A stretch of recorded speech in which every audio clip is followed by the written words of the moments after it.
Matutunghayan po ninyo sa video ito kung paano gawin ang threaded alternating blanket stitch, buttonhole chevron stitch, at ang double zigzag coral stitch. Ganito po gawin ang threaded alternating blanket stitch. Ayan, may makikita po kayong guhit bilang gabay sa pagtusok ng karayom. Sa una po ay gagawa po ng blanket stitch. Ayan, ganyan po. Meron na pong disenyo. Salitan sa taas at sa baba. Ganyan po ang paggawa ng blanket stitch. Pag itinusok po, nakapabilog na po yung punong sinulid bago higitin. At matik na po na nasa loob na po yung karayom kapag hinigit. Ayan, nakapabilog po. Tapos hinigit, nandun na po siya sa loob.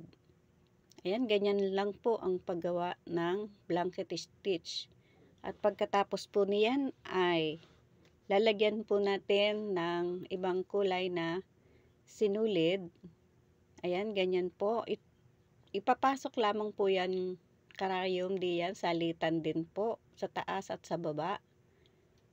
Ayan, ganyan po ang paggawa ng threaded alternating blanket stitch.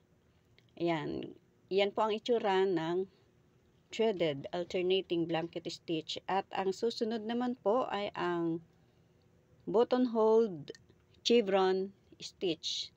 Yan, pagmasdan po ninyo, meron din siyang guhit bilang gabay sa pagtusok ng karayom sa taas at sa baba. Ang paggawa naman po ng chevron stitch, ayan, ganyan. Pag nahigit po yung karayom, nasa gitna po yung pinakang punong sinulid. Ayan, ganyan po. Pagmasdan po ninyo ang bawat tusok ng karayom. Ayan, pag itinusok po sa kanan, yan. Lumabas sa kaliwa ang karayom. Tapos pag itinusok naman din po ulit sa kanan, sa gitna naman po ang susunod na lalabasan ng karayom. Ayan, ganyan po ang paggawa ng chevron stitch. At mamaya po sa sunod ay babalutan na po iyan ng buttonhole stitch. Ayan, ganyan po ang paggawa. Nakakontrol po ang kaliwang kamay doon sa punong sinulid at nakapabilog na. Kung kaya't matik na po iyan na pag hinigit po yung karayom ay nasa loob na siya. Ayan. Ganyan po. Pagbasdan po ninyo hanggang sa matapos ang tahi.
Yan, ganyan po ang paggawa ng buttonhole chevron stitch.